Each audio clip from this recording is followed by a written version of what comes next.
All right, hi friends. We're going to read Roald Dahl's Charlie and the Chocolate Factory, and it's illustrated by Quentin Blake. So, I figure we might as well learn about Roald Dahl and read Charlie and the Chocolate Factory, since I know you guys were excited about that when we voted between Matilda and Charlie and the Chocolate Factory.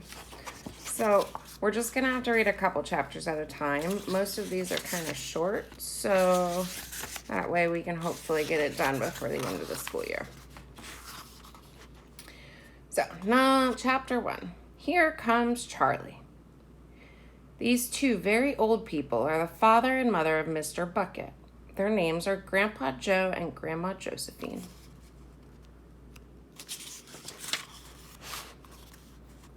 And these two very old people are the father and mother of Mrs. Bucket. Their names are Grandpa George and Grandma Georgina.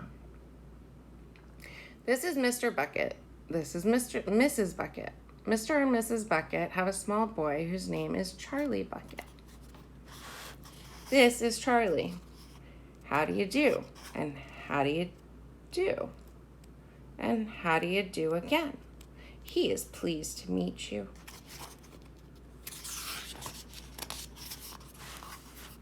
The whole of his family, the 6 grown-ups, count them, and little Charlie Bucket lived together in a small wooden house on the edge of a great town.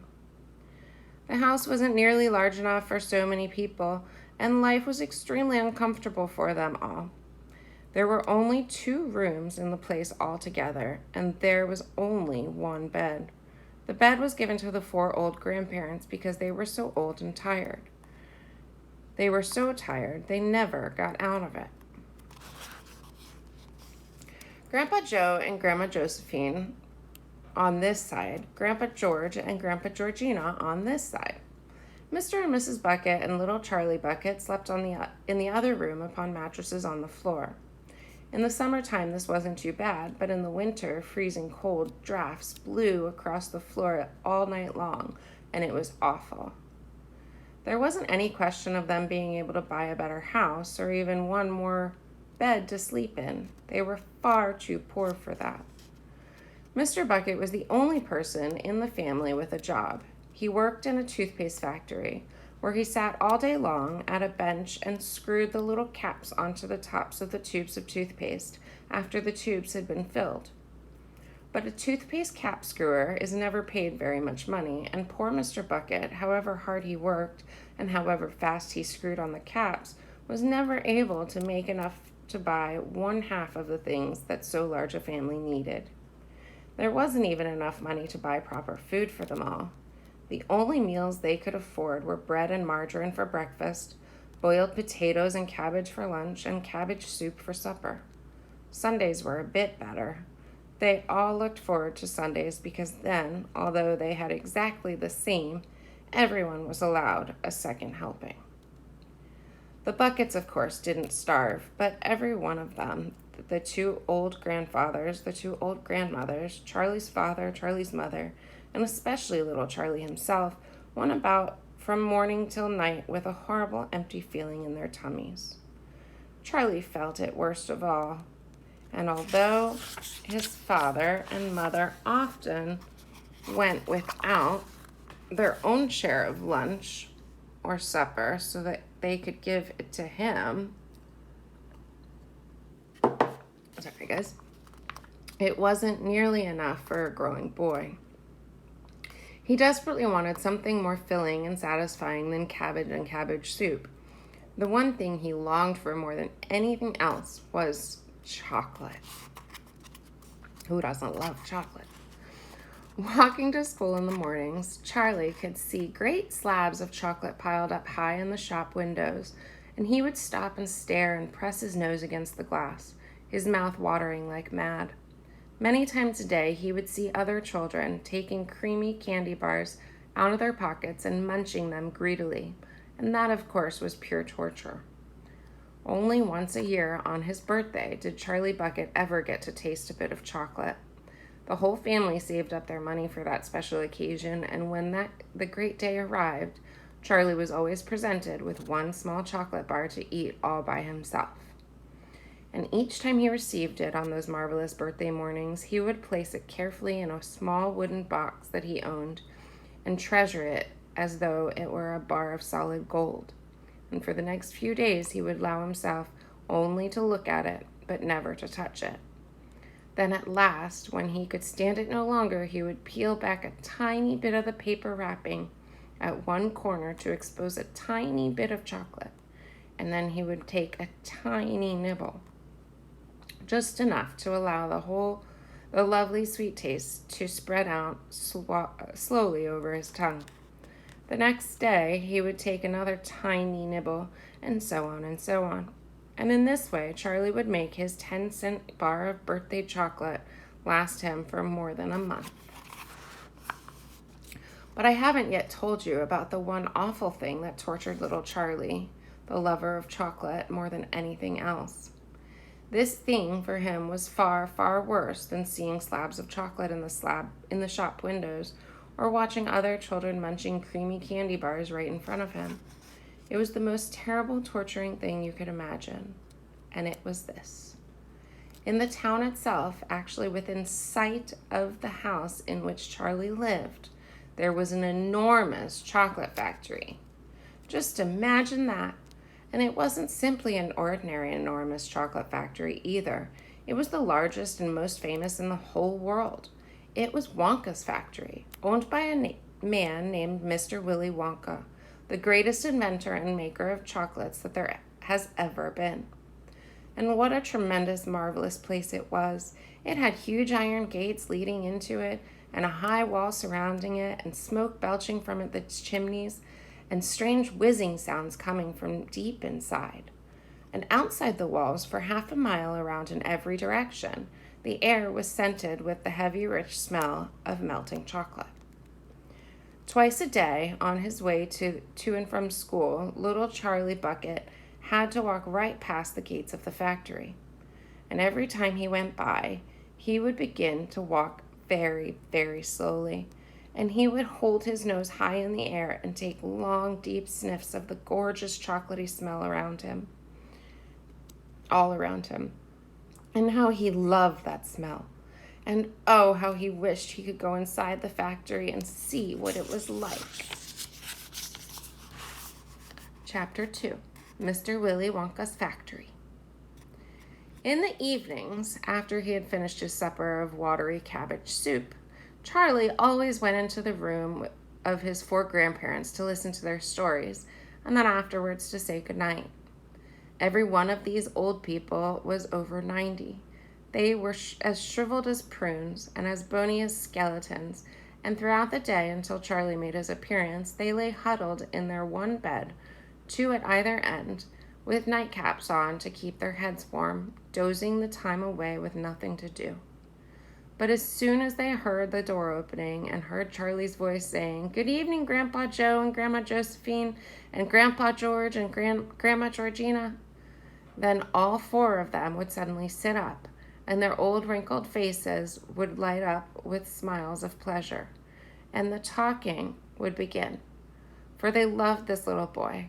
He was the only bright thing in their lives, and his evening visits were something that they looked forward to all day long. Often Charlie's mother and father would come in as well and stand by the door listening to the stories that the old people would tell. And thus, for perhaps half an hour every night, this room would become a happy place, and the whole family would forget that it was hungry and poor.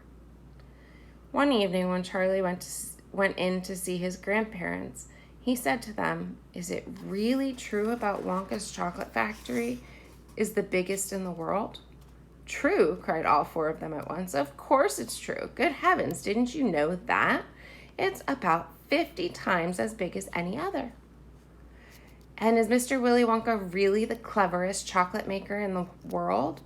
"My dear boy," said Grandpa Joe, raising himself up a little higher on his pillow, "Mr. Willy Wonka is the most amazing, the most fantastic, the most extraordinary chocolate maker the world has ever seen. I thought everybody knew that." "I knew he was famous, Grandpa Joe, and I knew he was clever." "Clever!" cried the old man. "He's more than that. He's a magician with chocolate. He can make anything he wants. Isn't that a fact, my dears?" The other three old people nodded their heads slowly up and down and said, "Absolutely true, just as true can be." And Grandpa Joe said, "You mean to say I've never told you about Mr. Willy Wonka and his factory?" "Never," answered little Charlie. "Good heavens above, I don't know what's the matter with me." "Will you tell me now, Grandpa Joe, please?" "I certainly will. Sit down beside me on the bed, my dear, and listen carefully." Grandpa Joe was the oldest of the four grandparents. He was 96 and a half, and that is just about as old as anybody can be. Like all extremely old people, he was delicate and weak, and throughout the day he spoke very little. But in the evenings, when Charlie, his beloved grandson, was in the room, he seemed in some marvelous way to grow quite young again. All his tiredness fell away from him, and he became as eager and excited as a young boy. "Oh, what a man he is, this Mr. Willy Wonka," cried Grandpa Joe. "Did you know, for example, that he has himself invented more than 200 new kinds of candy bars, each with a different center, each far sweeter and creamier and more delicious than anything the other chocolate factories can make?" "Perfectly true," cried Grandma Josephine. "And he sends them to all the four corners of the earth. Isn't that so, Grandpa Joe?" "It is, my dear, it is. And to all the kings and presidents of the world as well.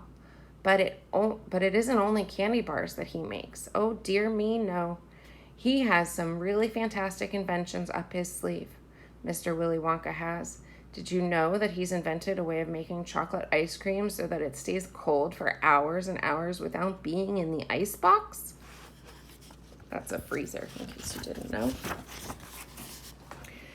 "You can even leave it lying in the sun all morning on a hot day and it won't go runny." "But that's impossible," said little Charlie, staring at his grandfather. "Of course it's impossible," cried Grandpa Joe. "It's completely absurd, but Mr. Willy Wonka has done it." "Quite right," the others agreed, nodding their heads. "Mr. Wonka has done it." And then again, Grandpa Joe went on, speaking very slowly now so that Charlie wouldn't miss a word. "Mr. Willy Wonka can make marshmallows that taste of violets, and rich caramels that change color every 10 seconds as you suck them, and little feathery sweets that melt away deliciously the moment you put them between your lips. He can make chewing gum that never loses its taste, and candy balloons that you can blow up to an enormous size before you pop them with a pin and gobble them up. And by a most secret method, he can make lovely bluebirds' eggs with black spots on them. And when you put one of those in your mouth, it gradually gets smaller and smaller until suddenly there's nothing left except a tiny little pink sugary baby bird sitting on the tip of your tongue." Grandpa Joe paused and ran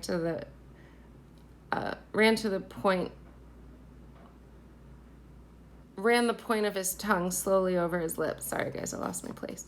"It makes my mouth water just thinking about it."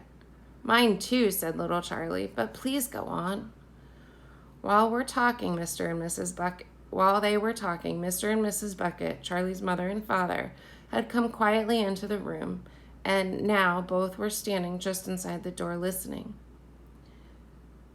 "Tell Charlie about that crazy Indian prince," said Grandma Josephine. "He'd like to hear that."